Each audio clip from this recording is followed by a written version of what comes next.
यहाँ जब किशनगंज में आए थे तो यहाँ मालूम हुआ कि बड़े लोगों पर रेप केस कराता है। जिस धर्म को आप मानने वाले हैं अपने मानिए, लेकिन जहाँ तक देश चलाने की बात है तो संविधान से देश चलता है। यहाँ लोग जो है किशनगंज में पुलिस का लाल टोपी देखता था तो भाग जाता था। आज ही उन्होंने लिख के दिया है कि लहरा चौक से लेकर चूड़ीपट्टी पुल तक चौड़ीकरण जो सड़क फालतू पड़ा हुआ है, बहुत अच्छा फीडबैक है और इसी का नतीजा है कि इंशाल्लाह 2024 भी हमारा होगा और 2025 भी हमारा होगा। यही कहते हैं जो उठो नौजवानों अब तेरा ही एक सहारा है, काल तुम्हें दे रहा चुनौती, युग ने तुम्हें पुकारा। मैं समझता हूँ कि और सही कहा हमारे जिलाध्यक्ष ने, 24 भी हमारा होगा और 25 भी हमारा होगा इंशाल्लाह। हिंदुस्तान है ये, आप देख लिए होगा, यहाँ बुलेट क्रांति नहीं बैलेट क्रांति होती है। कि आपका ग्लोबल टेंडर टाटा फिश हो रहा है। आपने जैसे जुमलेबाज आपने काम किया है, जितने भी आपका नारा था सारा फेल हुआ है। तुम्हारे वोट से ये देश चल रहा है, ये राज चल रहा है, ये सरकार चल रहा है और तुम डरते क्यों हो? ये तो एसपी और डीएम ये तो तुम्हारा नौकर है। अभी तो पूरा देश जो है 2 ही आदमी से चल रहा है। 2 ठो ये पॉलिटिशियन हुआ, प्रधानमंत्री और अमित शाह, और 2 ठो बिजनेसमैन हुआ, अडानी और अंबानी। प्रखंड स्तरीय अम्बेडकर परिचर्चा जो कि पूरे बिहार में चल रहा है, इसी क्रम में आज किशनगंज जामिया मिल्ला में प्रोग्राम किया जा रहा है। इसी को लेकर हम बात करने वाले हैं राष्ट्रीय जनता दल के आए हुए तमाम तर लोगों से। हम चाहेंगे कि बारी बारी सभी की बातों को हम आपके सामने रखें, आप वीडियो में अंत तक बने रहें। हम सबसे पहले पूर्व विधायक और राष्ट्रीय जनता दल के जिला अध्यक्ष कमरुल हुदा साहब से जानना चाहेंगे कि लगभग सभी प्रखंडों में प्रखंड स्तरीय अम्बेडकर परिचर्चा किया जा रहा है, क्या फीडबैक मिल रहा है, क्या लग रहा है इस प्रोग्राम के कुछ फ़ायदा राष्ट्रीय जनता दल को हो रहा है? सबसे पहले तो मैं आपको मुबारकबाद देता हूं कि आप यहां पर हमारे परिचर्चा में शामिल हुए और बाइट ले रहे हैं, मैं आपको मुबारकबाद देता हूं। ये जो परिचर्चा है प्रखंड स्तरीय हो रहा है, इससे पहले परमंडलीय स्तर पर हुआ, अनुमंडल स्तर पर हुआ और सारे परिचर्चा होने के बाद अब प्रखंड स्तर पर परिचर्चा हो रहा है। ये निर्देशित है बिहार प्रदेश पटना से निर्देशित है हम लोग कि सभी प्रखंडों में प्रखंड स्तरीय परिचर्चा करना है।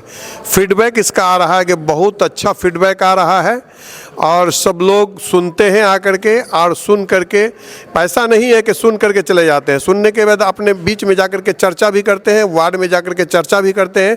परिचर्चा के साथ साथ हम लोग फीडबैक भी ले रहे हैं कि इसका क्या असर पंचायत स्तर पर हो रहा है या नहीं हो रहा है, वार्ड स्तर पर हो रहा है या नहीं हो रहा है, इसका हम लोग फीडबैक भी ले रहे हैं। बहुत अच्छा रिस्पांस मिल रहा है सब जगह से। हिंदू, मुस्लिम, सिख, ईसाई, अग्रे जाति, पिछड़े जाति, दलित, महादलित, अत्यंत पिछड़ी जाति, सारे लोग एक होकर के हम लोगों के परिचर्चा में आते हैं, परिचर्चा को सुनते हैं और इसका चर्चा जाकर के प्रखंड स्तर से लेकर के पंचायत स्तर तक और पंचायत से लेकर के वार्ड स्तर तक करते हैं। बहुत अच्छा फीडबैक है और इसी का नतीजा है कि इंशाल्लाह 2024 भी हमारा होगा और 2025 भी हमारा होगा। 2024 भी हमारा होगा, 2025 भी हमारा होगा। राष्ट्रीय जनता दल के जिला अध्यक्ष पूर्व विधायक किशनगंज कमरुल हुदा साहब कह रहे थे।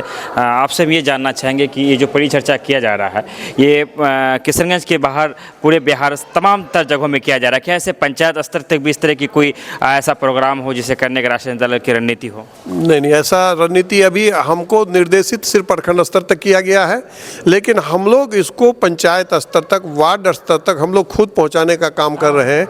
इसलिए कि यहाँ जो भी प्रखंड में लोग आते हैं वो तो पंचायत के ही लोग आते हैं, वार्ड के ही लोग आते हैं। जिस ब्लॉक में हम लोग करते हैं, अगर 20 पंचायत है तो हर पंचायत के जो प्रखंड पंचायत अध्यक्ष है, पंचायत के सचिव है, पंचायत के महासचिव है, कम से कम पंचायत स्तर के 4-4 लोगों को वहाँ पर बुलाते हैं। अगर 20 पंचायत है तो 20 चौके 80 आदमी पंचायत से आता है, मेरा वार्ड से आता है, और ये चर्चा तो अपने आप जो है ना वार्ड में भी जाता है, पंचायत में भी जाता है। इसके बाद फिर निर्देशित होगा तो हम लोग वार्ड तक भी पहुँचाएँगे, पंचायत तक भी पहुंचाएंगे, लेकिन बड़ी मजबूती से हम लोग इसको पहुंचा रहे हैं और बहुत अच्छा रिस्पांस, बहुत अच्छा फीडबैक आ रहा है। इस प्रोग्राम के जो मुख्य वक्ता है और नरपतगंज के पूर्व विधायक हैं, हम चाहेंगे कि उनसे हम बात करेंगे और उनसे जानना चाहेंगे कि प्रखंड स्तरीय अम्बेडकर परिचर्चा जो किया जा रहा है, इसका जो मकसद है वो और प्रोग्राम में बताया जा रहा है। हम जानना ये चाहेंगे कि इस प्रोग्राम को लेकर सर आप जैसे प्रोग्राम करते हैं उसके बाद आपके कार्यकर्ताओं का जो जनता है क्या किस तरह की बातें निकल कर लोग इसको लेकर क्या सोचते हैं? देखिए, ये कार्यक्रम है अंबेडकर परिचर्चा, इसलिए है अंबेडकर साहब के द्वारा जो संविधान का निर्माण हुआ, आज की जो हमारे देश में जो सरकार है वो संविधान बदलने की तैयारी कर रही है। वो ढेर सारा उसका काम है। सभी सामाजिक जितने भी सरकारी संस्थानों को है प्राइवेटाइजेशन किया जा रहा है, बेचने का काम किया जा रहा है। धर्म के नाम पर लोग लड़ाने का काम कर रहे हैं लोग। जय जवान जय किसान का नारा हमारे पूर्व प्रधानमंत्री लाल बहादुर शास्त्री साहब ने दिया था, जिसके चलते हरित क्रांति यहाँ हुई थी। यहाँ जय श्री राम जय बजरंगबली का नारा दिया जा रहा है। धार्मिक कार्यक्रमों में होना चाहिए। धर्म व्यक्तिगत चीज़ है, वो दिल की चीज़ है। जिस धर्म को आप मानने वाले हैं अपने मानिए, लेकिन जहाँ तक देश चलाने की बात है तो संविधान से देश चलता है। और उस संविधान को पलटकर मनुस्मृति लाने की साजिश रची जा रही है। और लोगों में हिंदुस्तान है, ये आप देख लिए होगा, यहाँ बुलेट क्रांति नहीं बैलेट क्रांति होती है। बैलेट के द्वारा 77 में बदलाव हो गया, 89 में बदलाव हो गया। तो यहाँ सारे लोग समझ रहे हैं। और हम लोग जो भी वक्तव्य देते हैं, बताते हैं लोगों को, लोग बहुत खुशी से उसको आत्मसात करते हैं और गांव-गांव फैलाने का काम करते हैं। फिर हम लोग गांव-गांव भी पहुंचेंगे, गलियों में भी पहुंचेंगे। और सही कहा हमारे जिलाध्यक्ष ने, 24 भी हमारा होगा और 25 भी हमारा होगा। यहाँ की जो कार्यकर्ता है सीमांचल के, उनसे कुछ कहना चाहेंगे? कोई मैसेज रहेगा आपका अपने ओर से? हम तो कार्यकर्ताओं को अपने बीच संबोधित करते ही हैं।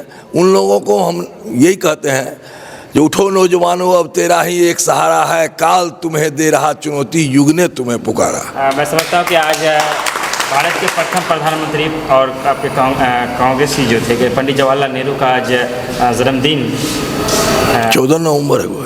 आज उनका पुण्यतिथि।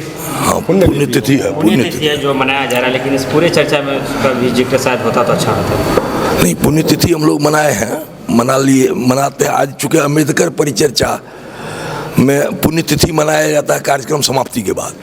और शोक सभा यदि आप कीजिएगा तो कार्यक्रम समाप्ति से पूर्व कीजिएगा तो गड़बड़ हो जाता है मामला। तो कार्यक्रम आप कर नहीं सकते, इसलिए हम लोग बैठ के करेंगे नीचे। नरपतगंज में इस तरह के प्रोग्राम हुए हैं, वहाँ किस तरह का? हाँ, वहाँ भी हुआ। हर जगह पूरे सूबे बिहार के हर प्रखंडों में ये इस पखवाड़े में हो रहा है। कल हम लोगों का 28 तारीख को अंतिम दिन है। कल मेरा भी यहाँ किशनगंज में 2 जगह, हम टेढ़ागा जाएंगे, कहीं और लोग आएंगे, पोठिया में भी है। ये कार्यक्रम चलेगा और गांव पहुँचेगा, सभी को जगाने का काम हम करें। बहुत बहुत शुक्रिया। हमारे बीच एक ऐसे शख्सियत भी है, जब भी राजनीति का चर्चा होता है, जब भी हम सियासत की बात करते हैं तो सीमांचल की सियासत एक नाम के बिना अधूरा है। वो है तस्लीमुद्दीन साहब, जो कि अब हमारे बीच नहीं रहे। लेकिन एक ऐसे व्यक्ति भी इस प्रोग्राम में मौजूद है जो उनके कदम से कदम मिलाकर चले, उनके पर्सनल सेक्रेटरी के रूप में हमेशा साथ रहे। बल्कि लोग कहते थे कि तस्लीमुद्दीन साहब जो करते हैं, अगर पर्दे के पीछे से किसी का हाथ होता है तो पोलो झा का है। और पोलो झा हमारे बीच मौजूद है। हम चाहेंगे कि वो भी अपनी बातों को रखें। क्या लगता है जनता को इससे क्या फ़ायदा होगा? आप अंबेडकर परिचर्चा करवा रहे हैं, अच्छी बात है, आपकी पार्टी मजबूत हो। मैं चाहूँगा 24 क्यों 25 में भी जीतिए, फुल बहुमत हो, सारी की सारी सीटें राष्ट्रीय जनता दल को आ जाए। लेकिन इससे हमें क्या फ़ायदा होगा? हमें इससे क्या सरोकार है? हमारी सड़कों की जाम कब खत्म होगी? हमारा महानंदा बेसिन, तस्लीम साहब का जो सपना था, अब वो हमारे बीच। हमारा महानंदा बेसिन कब आएगा? हमारा सीमांचल सीमांचल आयोग की जो आपके मुख्यमंत्री तेजस्वी प्रसाद ने जो किया था, उसका क्या होगा? आपकी पार्टी मजबूत हो या कमज़ोर हो, इससे हमें क्या फ़र्क पड़ता है? हम तो चाहते हैं कि हमारी सड़कों की स्थिति अच्छा हो, हमारों सड़कों का जाम ठीक हो। मैं चाहूँगा कि विस्तार रूप से आप हमारे सारे सवालों का जवाब दें। सब राष्ट्रीय जनता दल ही करेगा। और संविधान जिस पर देश चल रहा है, जिस पर सारा नियम कानून चल रहा है, उसी की रक्षा के लिए ये परिचर्चा कर रहे हैं। और आपने अभी जिलाध्यक्ष महोदय से पूछा कि पंचायत स्तर तक जा रहे हैं, तो प्रखंड स्तर में ही सारे पंचायत के लोग आ रहे हैं और वहाँ भी जाएंगे। और मेरा संदेश वहाँ भी पहुँच रहा है। और आप जितना भी कहें कि ये समस्या और वो समस्या, सब हमारे तेजस्वी यादव, लालू यादव के सौजन्य से होगा। तस्लीमुद्दीन के सपनों को और हाँ हाँ, और तस्लीम साहब तो अंबेडकर का ही काम कर रहे थे। यहाँ जब किशनगंज में आए थे तो यहाँ मालूम हुआ कि बड़े लोगों पर रेप केस कराता है और उसका दुनिया लेता है, आदमी सब ये करता है। तस्लीम साहब एसपी को बुला के, और जितना थाना अध्यक्ष है, मैं भी साथ में था, सबको बुला के कहा कोई भी रेप केस होगा तो वो एफआईआर नहीं होगा, जब तक कि घटना स्थल पर जांच नहीं करोगे तब तक वो एफआईआर नहीं होगा। जो सच में है उसको न्याय मिले, लेकिन ये जो दलाली का काम चल रहा है ये ख़त्म हो। उसके बाद यहाँ ख़त्म हुआ। यहाँ लोग जो है किशनगंज में पुलिस का लाल टोपी देखता था तो भाग जाता था। तस्लीम साहब का नहीं, सब निडर बनो। तुम्हारे वोट से ये देश चल रहा है, ये राज चल रहा है, ये सरकार चल रहा है, और तुम डरते क्यों हो? ये तो एसपी और डीएम, ये तो तुम्हारा नौकर है। तुम इससे आंख में आंख मिला के बात करो। ये तस्लीम साहब ने सारे लोगों को जागरूक किया। और अभी जो हम लोग कर रहे हैं वो सब जब सारा एक होके ही करेगा, नहीं तो अभी वही देखिए वहाँ नया संसद भवन बन रहा है और क्या क्या हो रहा है। संविधान में नियम है कि कोई भी देश का सर्वोच्च काम होगा तो बिना राष्ट्रपति के द्वारा नहीं होगा। राष्ट्रपति उपराष्ट्रपति को तो पूछ ही नहीं रहा है। अभी तो पूरा देश जो है दो ही आदमी से चल रहा है। दो ठो ये पॉलिटिशियन हुआ, प्रधानमंत्री और अमित शाह, और दो ठो बिजनेसमैन हुआ, अडानी और अंबानी, और सीबीआई सब तो उसका हथकंडा हुआ, हथियार हुआ उसका। जिसको मन होता है उसके घर में ढोक देता है, जिस पर होता है उस पर केस कर देता है।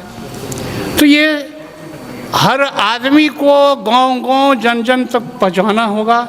और जब आप मजबूत सरकार बनाइएगा तो सारा समस्या का दूर होगा, समाधान हो जाएगा।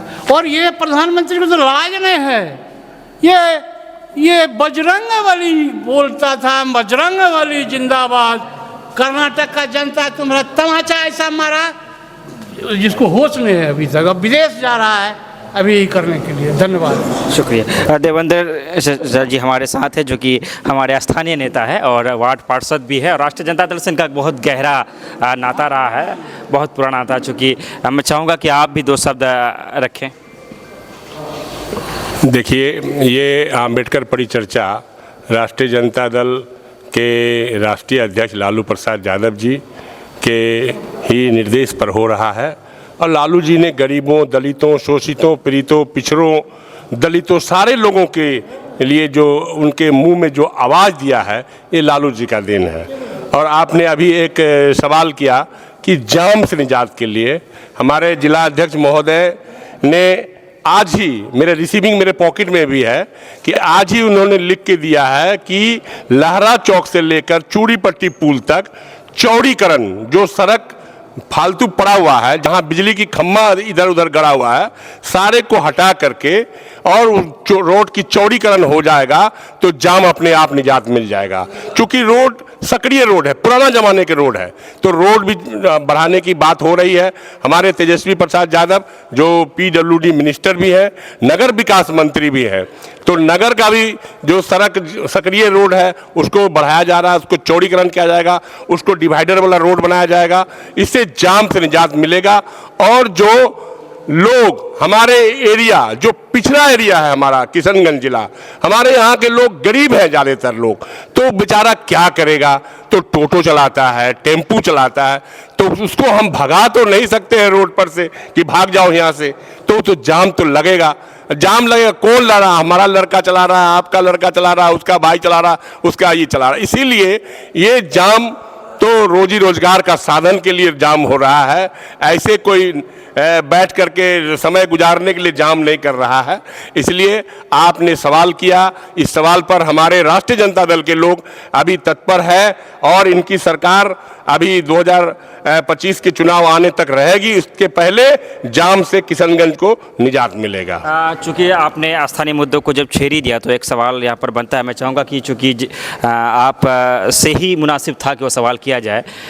जब किशनगंज के सरकारी पोर्टलों में हम जाते हैं, वेबसाइटों में जाते हैं, एडमिनिस्ट्रेटिव के आईडी को खंगालते हैं तो वाइपर लाइट दर्शा रहा है, बहुत जगह का कागजों में दिखा रहा है कि फलाना जगह वाइपर लाइट है, फलाना जगह है। लेकिन क्या आपको लगता है कि धरातल में कहीं पर आपको लाइट दिख रहा है?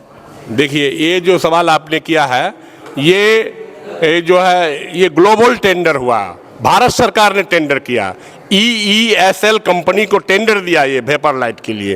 तो ये पूरे भारतवर्ष में यही कंपनी लगा रहा है और ये पूरे जितने नगर पंचायत नगर परिषद है सारे में लगा रहा है।